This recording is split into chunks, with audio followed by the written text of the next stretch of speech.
En nombre del Padre, del Hijo y del Espíritu Santo. Amén. Ven, Espíritu Santo, llena los corazones de tus fieles, enciende en ellos el fuego de tu amor. Envía tu Espíritu Creador y renueva la faz de la tierra. Oh Dios, que has iluminado los corazones de tus hijos con la luz de tu Espíritu, haznos que, guiados por tus inspiraciones, obremos siempre rectamente y gocemos de tus consuelos. Por Cristo nuestro Señor. Amén. Cristo, Rey nuestro, venga a tu reino. María, Madre de la Iglesia, ruega por nosotros. El tema de hoy es el canon de la Sagrada Escritura. El canon bíblico, y separamos entonces el canon del Antiguo Testamento y el canon del Nuevo Testamento. Esta palabra canon, ¿qué significa, no? La palabra canon viene de la raíz que significa caña en hebreo. Entonces, la caña era la medida. Vamos a poner, se iba a medir un terreno, se utilizaba una caña de un tamaño específico, ¿no? Como 1 metro. Y esa palabra caña en griego se dice canon. Y entonces era la medida y eventualmente, ¿verdad? Era como la lista, un catálogo, una lista o un modelo de características perfectas. Ahora, para nosotros, el canon de las Sagradas Escrituras significa la lista concreta de los libros en que la Iglesia, asistida por el Espíritu Santo, ha reconocido las huellas de Dios y del mismo Espíritu. Y son los libros que propone al pueblo creyente para que conozca el proyecto de Dios en favor de la humanidad y lo realice. Entonces, el canon de las Sagradas Escrituras, entonces, es el catálogo lista de los libros de las Sagradas Escrituras que la Iglesia, inspirada por el Espíritu Santo, nos dice, estos son los libros que el pueblo creyente puede tener por seguro y por cierto. Entonces, en el contexto teológico significa la regla de la fe o la regla de la verdad. Entonces, el canon, ¿verdad?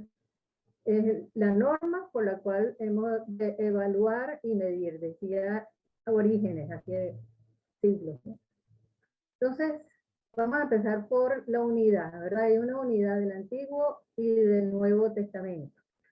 Esta unidad de los dos testamentos se deriva de la unidad del plan de Dios y de su revelación. Es decir, Dios desde el principio tenía un plan de salvación y ese plan de salvación va como por etapas y estas etapas están muy bien definidas en el Antiguo Testamento, una etapa previa a la venida de Jesús y una etapa en que se da cumplimiento a esa promesa que es la venida de Jesús.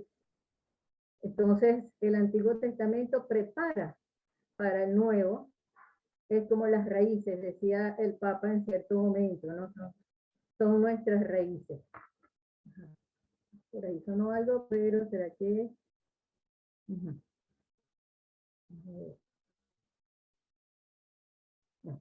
Entonces, el Nuevo Testamento es ya lo que nos trae esa revelación de Dios completa. Es el culmen de la revelación con Cristo, pero el Antiguo Testamento no se deja de lado nunca, sino que es importantísimo para poder entonces entender mejor el Nuevo. Entonces, el Nuevo Testamento está escondido en el Antiguo, se puede decir, mientras que el Antiguo se hace manifiesto en el Nuevo. ¿Qué sucede, por ejemplo, con el pueblo judío? El pueblo judío se queda en las raíces, está a la espera del cumplimiento de estas promesas, pero no reconoce a Cristo como el Salvador, por lo tanto no tienen ellos el Nuevo Testamento, solamente tienen el Antiguo Testamento, y por razón del canon ellos tienen menos libros, y ya vamos a explicar por qué, ¿no? Pero en su base son los mismos libros que tenemos del Antiguo Testamento nuestro, es el libro que utilizan aún ese pueblo, ese grupo religioso que sigue a la espera del Mesías, ¿no? bueno, esto está en latín, ¿verdad? San Agustín decía, el nuevo está escondido en el antiguo y el nuevo se hace patente en el antiguo. Entonces, es la manera en que ambos testamentos están unidos. ¿Qué se llama el canon bíblico? Es el catálogo oficial y definitivo que precisa cuántos y cuáles son los libros que componen la Biblia. Entonces, la canonicidad es el reconocimiento oficial por parte de la Iglesia de que un libro es inspirado por el Espíritu Santo, para que nosotros podamos tener la seguridad de la verdad que quiere revelarnos acerca de Dios y de nuestra salvación. Vamos a comenzar con cómo se arma entonces este canon del Antiguo Testamento. Comenzamos con cómo se va produciendo los libros, ¿no? El pueblo de Israel se preocupó por escribir sus leyes, su historia, sus tradiciones, el mensaje de los profetas, sobre todo cuando quedó formado como una nación a partir del reinado de David. ¿Se acuerdan que el primer rey fue Saúl? Pero el rey, como que si dijéramos por excelencia para el pueblo de Israel, es el rey David.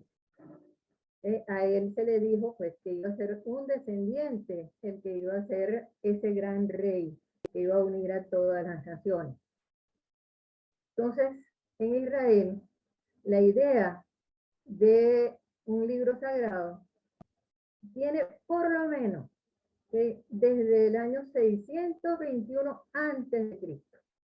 Es decir, antes de Cristo ya estaba este libro, ¿verdad? En que la gran cantidad de sus componentes ya estaban dentro de algo que se consideraba que era la verdad inspirada por Dios.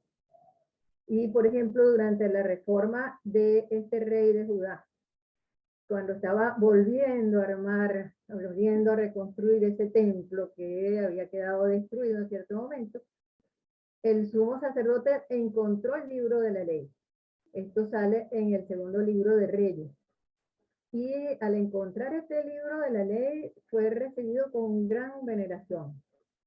Y todavía más sucedió con Esdras, un sacerdote y escriba hebreo, que más o menos en el siglo V antes de Cristo encontró también este texto y lo leyó ante el pueblo, y fue día de fiesta, de encontrarse el pueblo con la palabra de Dios.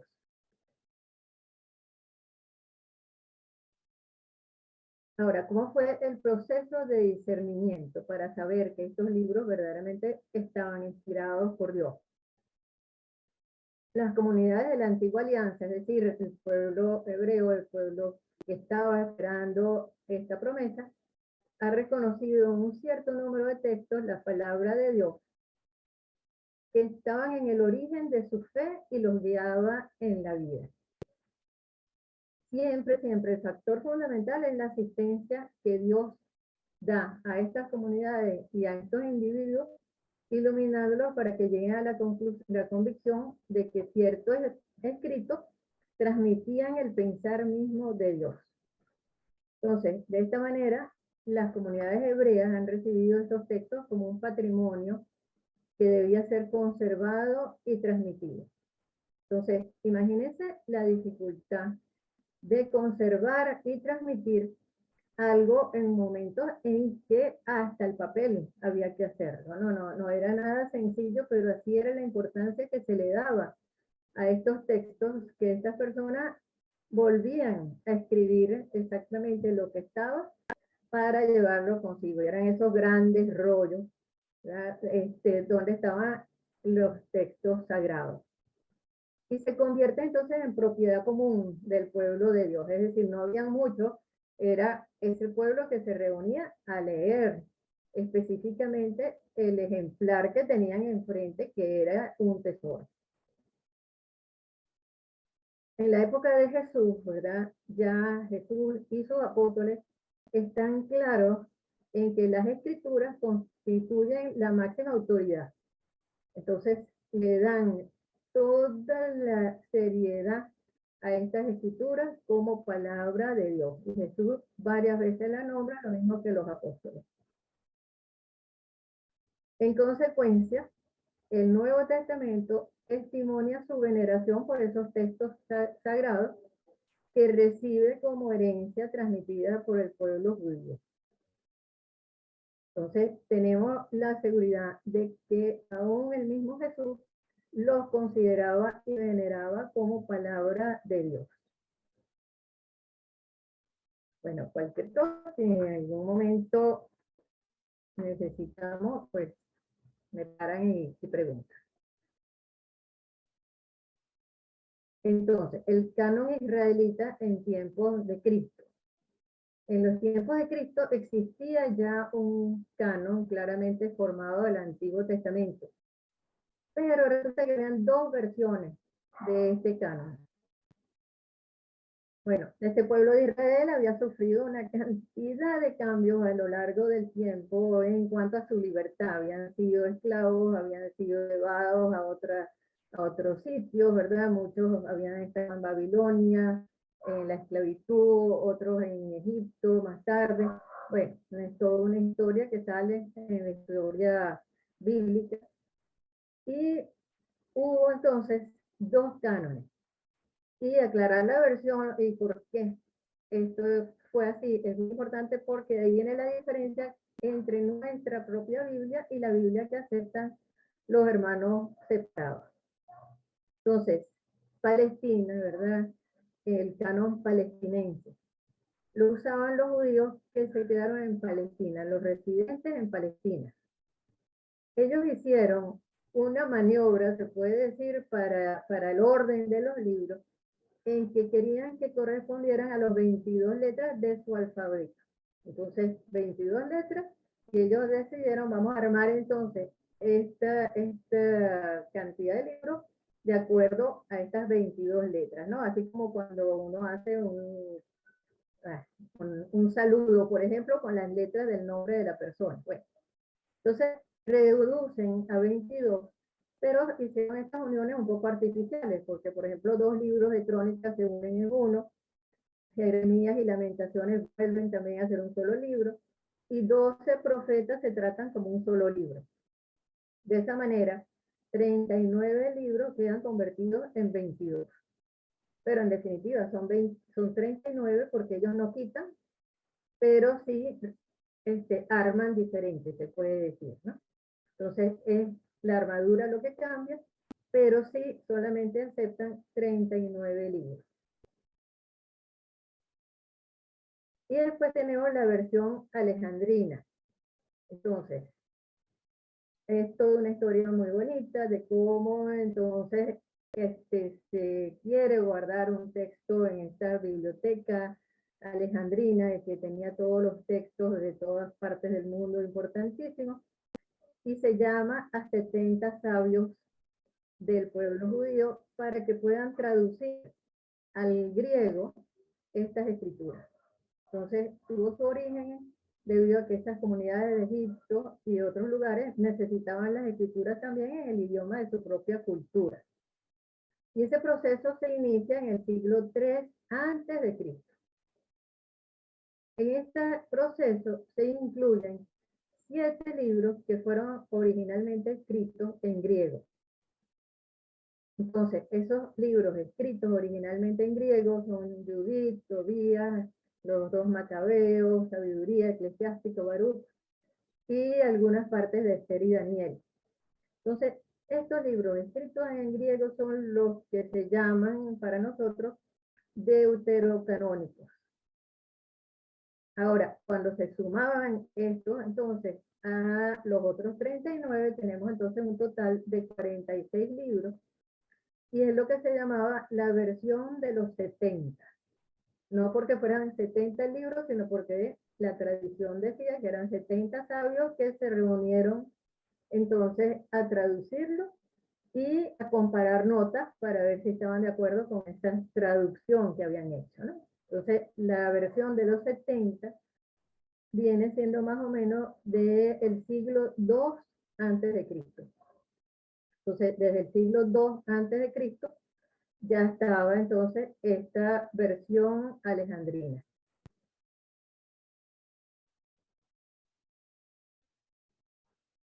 En el cristianismo, la iglesia entonces siguió el uso que dieron los apóstoles al Antiguo Testamento y ellos usaron siempre la versión de los 70 en sus escritos. Entonces vemos que ellos sí toman en cuenta estos libros deuterocanónicos, los nombran, los ponen también en sus escritos y los consideran sagradas escrituras.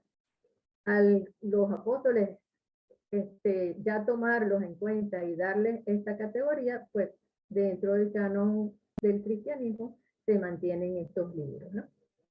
Entonces, esta unanimidad que aparece desde el siglo IV en el concilio de Hipona, en una reunión de todos los obispos en el año 393 después de Cristo. Y fue confirmada oficialmente en los concilios de Florencia, en el concilio de Trento, y ratificada en los concilios Vaticano I y Vaticano II. Entonces, fueron ratificados varias veces a lo largo de la historia, ¿no? Pero ya venía desde el siglo II más o menos, ya era el canon utilizado por muchísimos de los que se llaman los padres de la iglesia. Entonces, ellos utilizaban esa versión de los 70. ¿Qué pasó con el judaísmo oficial? Entonces, después de Cristo se mantiene pues esta religión, el judaísmo, que no acepta el Mesías y sigue esperándolo. Y ellos entonces también se reúnen porque viene lo que sucedió y había predicho Jesús, la destrucción de Jerusalén. Y ellos entonces se reúnen para saber cuáles son los libros que vamos a considerar sagrados.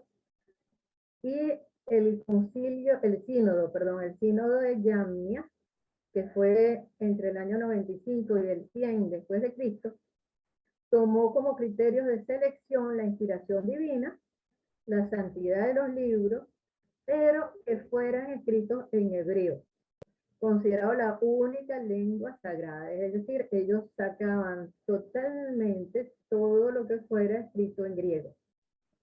Por lo tanto, se quedan con la versión palestiniense y no con la versión alejandrina. Okay.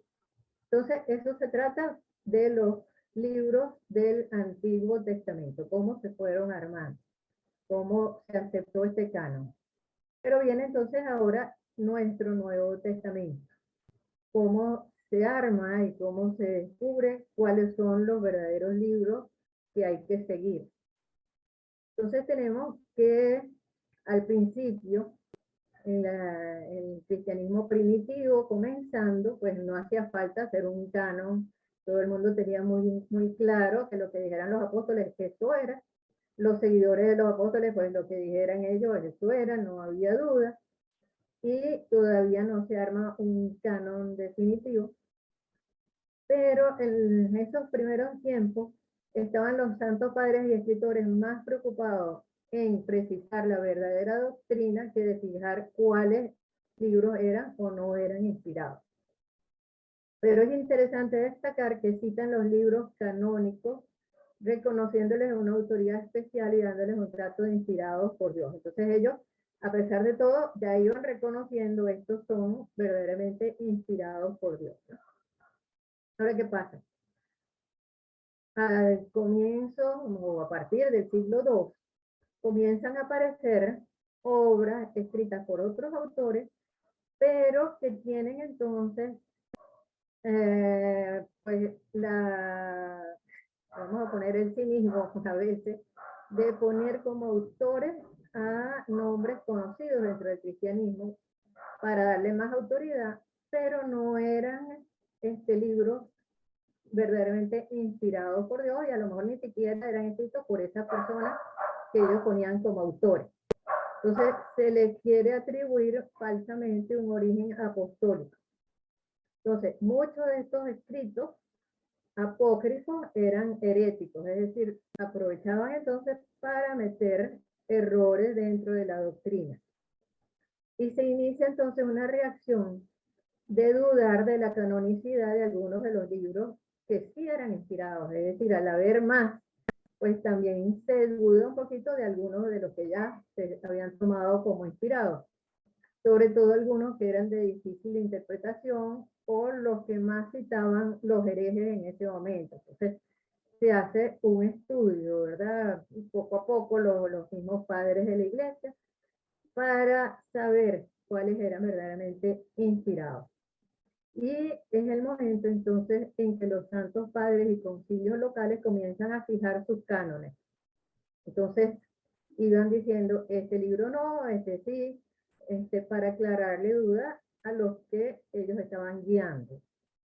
Entonces, la lista más antigua que se tiene ya escrita es de finales del siglo II. Y está en Italia, hasta donde me recuerdo, ¿verdad? Es el canon de Muratori.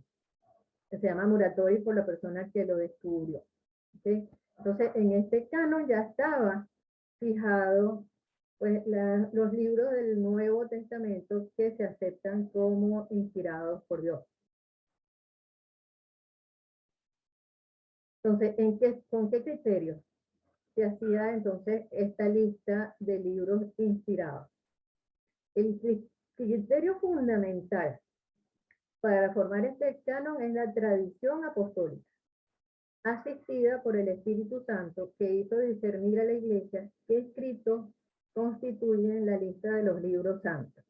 Entonces, siempre la acción del Espíritu Santo, tanto en el escribir el libro, como en reconocer este libro es inspirado por Dios. Entonces, más tarde voy a hablarles de lo que es la tradición apostólica, ¿no? Pero esta tradición no es una decisión documentada en un día preciso, en un momento preciso, sino una corriente de vida dentro de la iglesia. Y para este proceso de criterios, entonces, intervienen numerosos factores. Entonces, uno de los factores, perdón, déjame ver, algunos de estos factores, ¿no? Primero, la convicción de que los escritos del Nuevo Testamento contienen auténticamente la predicación apostólica, aunque no todos hayan sido compuestos por los mismos apóstoles. Entonces tenemos que, por ejemplo, el Evangelio de San Lucas, pues no es escrito por un apóstol, porque San Lucas no es apóstol, pero San Lucas es compañero de predicación de San Pablo. Entonces, San Lucas tiene como ganante la predicación de San Pablo y todos los discípulos de San Pablo reconocían que lo que decía San Lucas era verdadero. Y San Marcos se dice que era también el discípulo, pero de San Pedro. Entonces tenemos que tampoco Marcos era apóstol, pero sí era discípulo de San Pedro. Entonces, la constatación de su conformidad con la regla de fe. Entonces se tenía que ver que era conforme con lo que ya se estaba creyendo y lo que se sabía. Su uso litúrgico antiguo y generalizado en las comunidades. Es decir, ya para el siglo II se sabía que a lo largo de ese tiempo estos escritos habían sido utilizados en la liturgia y en la vida de las comunidades cristianas que se iban formando en este tiempo, ¿no? Y su capacidad de nutrir la vida eclesial de las comunidades. Entonces, se veía lo que se llama el sensus fidei, es decir, es algo muy lindo en que el Espíritu Santo va haciendo que ese pueblo de Dios reconozca lo que es verdadero y falso en ese conjunto, en esa unión, siguiendo a Dios. Entonces, eso de que las comunidades ya lo estuvieran aceptando era un criterio bastante serio, ¿no? Como la canonicidad de un libro constituye un hecho sobrenatural que solo podemos reconocer por revelación divina, a través de la tradición de la Iglesia, es necesaria la testificación autorizada del magisterio de la Iglesia para saber con certeza si un libro determinado es canónico e inspirado. Por lo tanto, el Concilio de Trento ya define el canon, ya no se puede pues ni sumar ni quitar a ese canon definitivo para todas las iglesias desde el siglo IV. Entonces, desde el siglo IV está aprobado este canon y el Concilio de Trento ya lo da por seguro. Dentro de este criterio, ¿verdad?, les dije que tenía que estar la constatación de su conformidad con la regla de fe. Entonces vamos a ver qué es la regla de la fe, ¿no? Es la congruencia teológica del contenido de un escrito con pretensiones de santo con lo que la tradición del común de los cristianos consideraba como normativo o comúnmente aceptado por la inmensa mayoría de las iglesias. Entonces era el patrimonio común de la iglesia, ¿no? Entonces, ¿cuál era esa regla de fe? Pues el monoteísmo, que Dios es uno solo, la aceptación de la creación del mundo por parte de ese Dios único, la fe en Jesús como Dios, redentor único de la humanidad por su encarnación, fe en sus milagros, creencia en la existencia del pecado y de su inductor que es Satanás, que fomenta la transgresión para alienar al ser humano respecto a Dios, fe en la renovación del mundo por parte de la divinidad como sentido final de la historia, inhabitación del espíritu en el hombre, el amor como mandamiento supremo, y la creencia en el juicio final divino con sus premios y castigos. Esto es así como que englobado la regla de la fe, las ideas teológicas que ya estaban claras desde el principio. Ajá. Hemos nombrado los evangelios apócrifos, ¿no? Apócrifos significa separados. Y son escritos religiosos atribuidos a personajes de la Biblia, pero no son canónicos, es decir, no se consideran inspirados. Puede ser algo religioso, pero no inspirado. Entonces, muchas veces tenían la intención de demostrar alguna teoría y ponían por autores a personajes bíblicos para dar autoridad a lo que decían. Y aunque pueden contener algunos datos auténticos, en general son libros llenos de fantasía.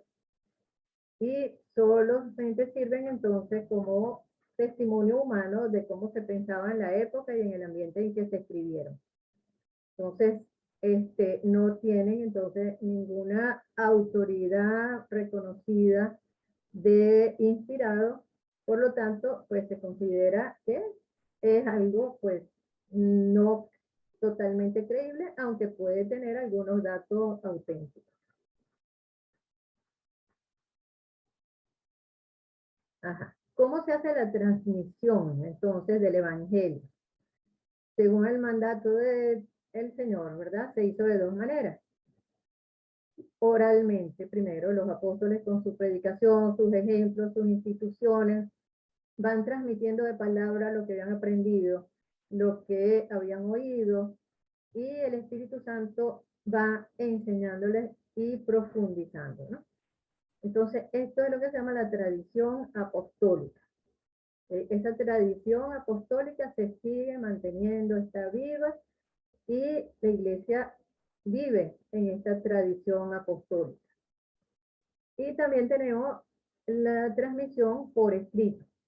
Entonces, los mismos apóstoles y los varones apostólicos pusieron por escrito el mensaje de la salvación inspirados por el Espíritu Santo. Esto ya queda entonces dentro de este grupo de libros canónicos y es la Sagrada Escritura. Pero ambos, la tradición apostólica y la Escritura, están íntimamente unidas y compenetradas. Entonces, antes de seguir adelante, ¿verdad? Aquí hay algo importante para saber qué sucedió con nuestro grupo de cristianos separados, ¿no? Tantos que se llaman cristianos, pero no católicos. Entonces, por ejemplo, los cristianos no católicos, muchos de ellos no creen en la tradición apostólica como fuente de revelación. Ellos dicen solo escritura. Esto comenzó con Lutero en el año 1500 y algo. Lutero decía solo escritura. Si uno busca en la Biblia, en ninguna parte dice la palabra, la frase solo escritura. sino que siempre se habla de esa transmisión, ¿no? Si vemos los escritos de San Pablo, lo dice varias veces. Y San Juan nos dice en su evangelio al final, si se pusiera por escrito todo lo que hizo Jesús, no cabría en todos los libros del mundo. Es decir, hay que también llevar esto de manera oral en la tradición apostólica, porque es imposible poner por escrito todo exactamente para transmitirlo, ¿no? Entonces, los cristianos separados, a partir de Lutero, dicen solo la escritura. Por eso cuando uno pues, trata de convencer a alguno, inmediatamente le preguntan a uno dónde está eso en la Biblia. Entonces uno tiene que saber, esto puede ser que no salga explícito, pero como les dije, escritura y tradición están íntimamente unidas y compenetradas y nunca van una contra la otra. Lo otro que sucede es que a partir del momento entonces de la separación de Lutero, Lutero no quiso aceptar la versión aceptada hasta ese momento, 1500 y tantos años, de la Biblia, sino que quitó los libros deuterocanónicos. Entonces, más o menos él se queda también con la versión palestina y no quiere aceptar los libros escritos en griego. Entonces, por eso la Biblia de los evangélicos tiene menos libros que la Biblia católica.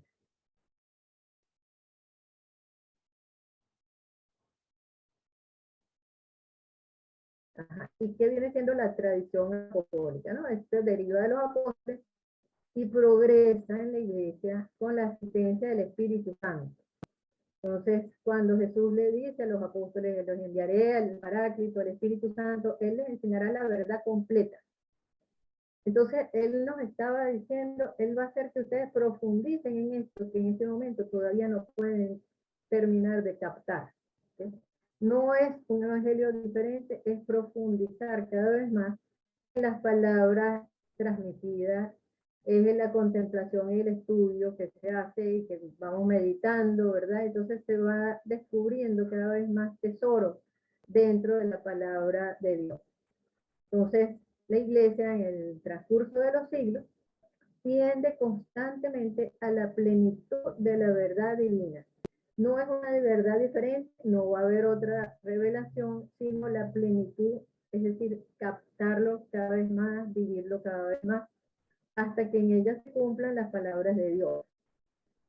Esta tradición, ¿verdad?, es la presencia viva del Espíritu Santo en su iglesia, y las enseñanzas de los santos padres testifican esta presencia viva y los tesoros de la iglesia entonces se van transmitiendo de esta manera.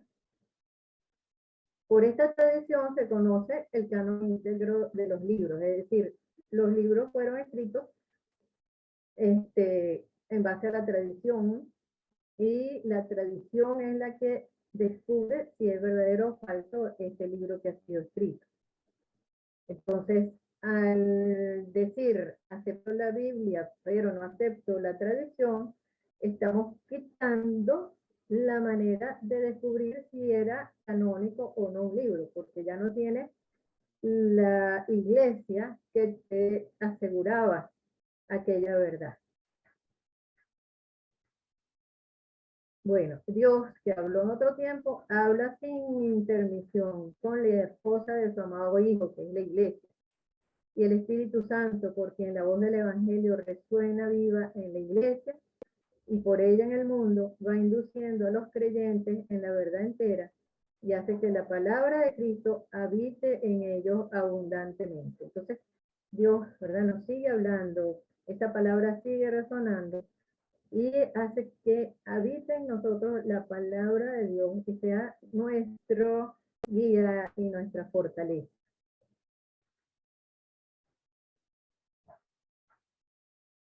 Entonces, la Sagrada Tradición y la Sagrada Escritura es un solo depósito sagrado de la palabra de Dios confiado en la iglesia, y fiel a este depósito todo el pueblo santo unido con sus pastores y en la comunión persevera constantemente en la fracción del pan y en la oración.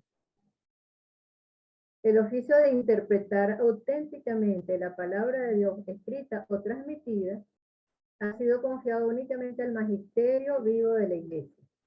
Esta es otra diferencia que tenemos nosotros con los que se separaron de la iglesia a partir de la época de Lutero. Ellos dicen que cada uno puede interpretar las escrituras como le parezca, como el Espíritu Santo lo ilumina. ¿Qué sucede? Nosotros decimos, está el magisterio vivo de la iglesia que tiene la seguridad de la ayuda del Espíritu Santo y la autoridad que ejerce en el nombre de Jesucristo para ayudarnos a nosotros a interpretar los pasajes que nos quedan claros, que son bastante difíciles de comprender, ¿no?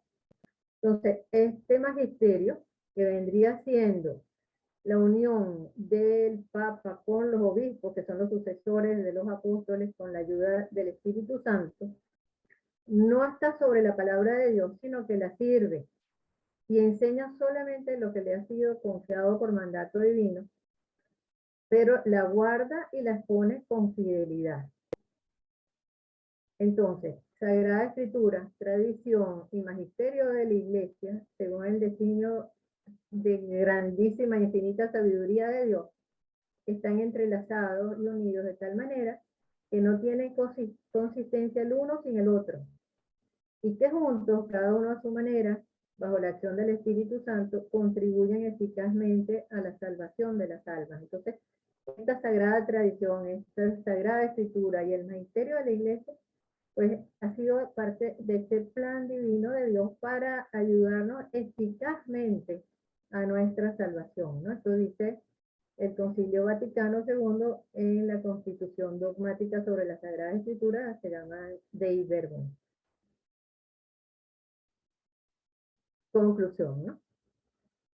La predicación apostólica, que está expuesta de un modo especial en los libros inspirados, debía conservarse hasta el fin de los tiempos, por una sucesión continua.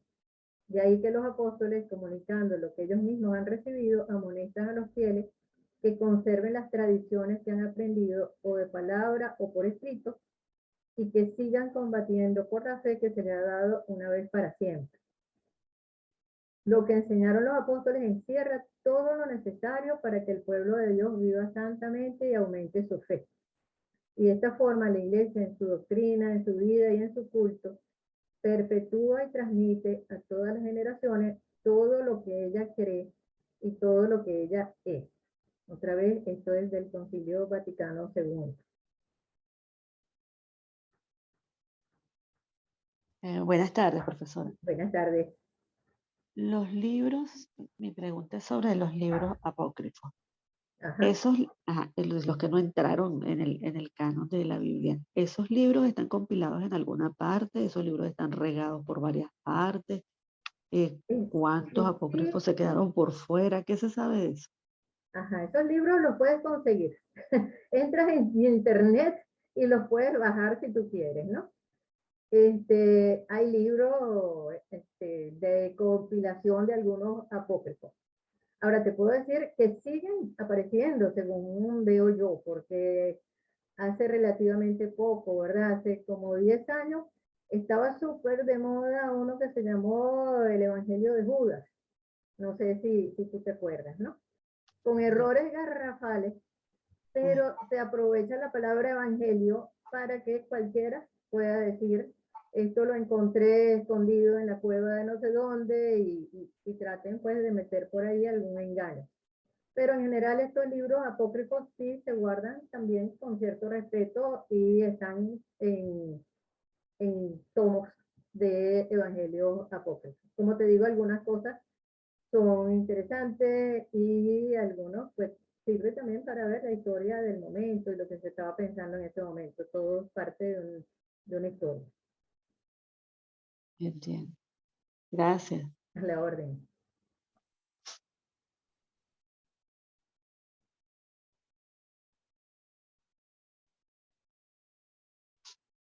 Ok. Bueno, la verdad es que este tema no tiene de verdad tanta ciencia. Pero, ajá. Perdón, tengo otra. Ajá, Cuando hablaba de que, o sea, la parte de Lutero, ellos se quedaron con la versión palestina, sí. ¿sí? Y también los evangélicos. Es allí donde deciden tomar el nombre, por lo menos en el caso de los evangélicos, tomar el nombre distinto de Dios, de decirle Jehová en vez de Yahvé.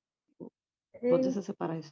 ajá, los evangélicos mm, no cogen el nombre de Jehová, los evangélicos, ellos son los testigos de Jehová, sí, A los testigos de Jehová. son los que cambian el nombre, ¿no?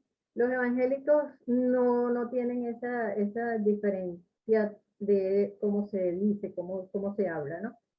Pero sabe que cuando empieza entonces esa división, abre camino para cantidades de otras divisiones. Y viene entonces que al interpretar diferente la Biblia y no tener la tradición el magisterio de la iglesia que mantenga la autoridad, pues se hicieron cantidades de otras, entonces, seguidores de otras diferentes maneras de interpretar y por eso pues se abre esa brecha en el cristianismo en que tenemos pues entonces los pentecostales, los anabaptistas, los anglicanos, los calvinistas, entonces es un mundo de diferencias que se abren a partir de esa diferencia básica de no aceptamos una autoridad, no aceptamos una manera de interpretar y cada uno interpreta como quiere. Ya. Ok, por aquí había levantado la mano Ana Beatriz. Búsquela, no importa. Ajá.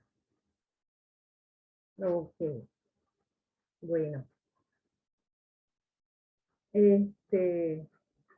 Ajá. Pues nada, vamos entonces a terminar, si no hay otra pregunta.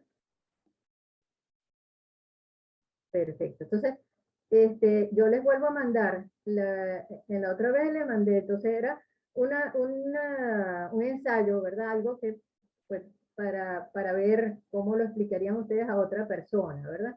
El ensayo era acerca de la importancia, creo, de la palabra de Dios, de la Biblia en nuestra vida, y las preguntas que eran, pues, autoevaluación, ¿no? Cada uno, pues, ve pues, más o menos lo que ha captado, lo que no ha quedado claro, y entonces ahí podemos pues, preguntar y ver la próxima vez. Entonces vamos a hacerlo lo mismo, le voy a mandar algo ya sí de trabajo y otro pues que pueden hacer como ustedes quieran, cuando ustedes quieran, ¿no? Y lo pueden hacer sin ni siquiera escribirlo, sino es nada más que para darse uno cuenta, bueno, esto no me quedó nada claro, yo no lo podría contestar. Pero es un poquito también, pues, cómo yo le explicaría esto a otra persona. Entonces, por ejemplo, la tradición apostólica, pues hay algo bien importante, cómo se lo explicaría yo a alguien que nunca lo haya oído nombrar, por ejemplo. ¿Okay? Bueno, entonces lo dejamos hasta aquí y muchísimas gracias por estar acá con nosotros y vamos a terminar entonces pidiéndole al Espíritu Santo que siga con nosotros y nos ayude a profundizar cada vez más este tesoro que tenemos. En nombre del Padre, del Hijo y del Espíritu Santo. Amén. Ven, Espíritu Santo, llena los corazones de tus fieles y enciende en ellos el fuego de tu amor. Envía tu Espíritu Ven, Creador Espíritu Creador, y renueva la faz y de la renueva tierra. la faz de la tierra. Oh Dios, que has querido iluminar los corazones de tus hijos con la luz de tu Espíritu, haznos que guiados por tus inspiraciones, obremos siempre rectamente y gocemos de tus consuelos. Por Cristo nuestro Señor. Amén. Amén. Y a la Virgen, que es pues fruto de esa tradición apostólica bellísimo, ¿verdad? El conocimiento y el amor a nuestra Madre del Cielo. Vamos a decirle, Dios te salve María. Dios te salve Llena eres María, de gracia, llena eres de gracia, el Señor es Señor es contigo. contigo. Bendita tú eres entre todas las mujeres, y bendito es el fruto de tu vientre, Jesús. Santa María, Santa Madre de Dios, María, Madre de ruega por Dios, nosotros los ruega por pecadores, nosotros ahora pecadores, y en la ahora y hora en de nuestra muerte. la Amén. muerte. Amén. Cristo Rey nuestro, venga tu reino. Venga tu reino. Virgen Prudentísima, María Madre de la Iglesia, ruega por nosotros. ruega por nosotros. Del Padre, del Hijo y del Espíritu Santo. Bueno, muchísimo gusto y buenas tardes y que pasen un buen fin de Feliz semana. tarde. Feliz tarde. Gracias por la Gracias. clase. Igualmente, buenas Espero que tardes se y haya muchas quedado bien la gracias. grabación para las que no pudieron oírlo completo por distintas causas. Sí, gracias. Hasta luego. Gracias a ustedes. Chao. Hasta Chao. luego.